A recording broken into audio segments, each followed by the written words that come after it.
समोसे, पकोड़े और चिप्स फरोख्त करती ये हैं बाहिम्मत खातून अरीबा, जिन्हें एक छुट्टी करने पर नौकरी से फारिग किया गया तो उन्होंने अपना काम शुरू कर दिया।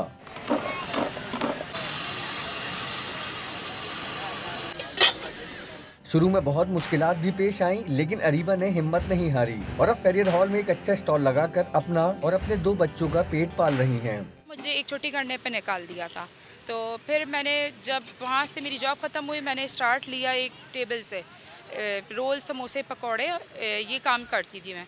ज़ाहिर एक टेबल पे करती थी, लोग मेरे पास नहीं आते थे। फैमिलीज़ भी आती हैं, डिग्रेड भी बहुत लोग करते हैं, मजाक भी बनाते हैं और अप्रिशिएट भी फैमिली बहुत करती है। मेरे पास बाइक है, मैं बाइक चलाती हूँ, तो मैं अपना सौदा वगैरह हर चीज़ सब कुछ लुक आफ्टर खुद करती हूँ। फेरियर हॉल आने वाले शहरी भी अरीबा के हौसले की तारीफ करते हैं। मजबूरी में निकलता है इंसान, खुशी से तो कोई भी नहीं निकलता।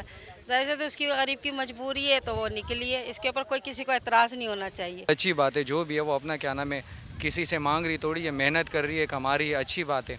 अरीबा ने दीगर खवातीन को भी मायूसी के बजाय मेहनत करने का मशवरा दिया है। रिज़्क़ हलाल कमाने में मसरूफ़ इस मेहनती खातून ने गरीबी को मजबूरी नहीं बनने दिया और ख़ुद दुकान चलाकर हिम्मत और हौसले की मिसाल कायम कर दी। कैमरामैन शफीक दिलशाद के साथ फैसल हुसैन, डॉन न्यूज़, कराची।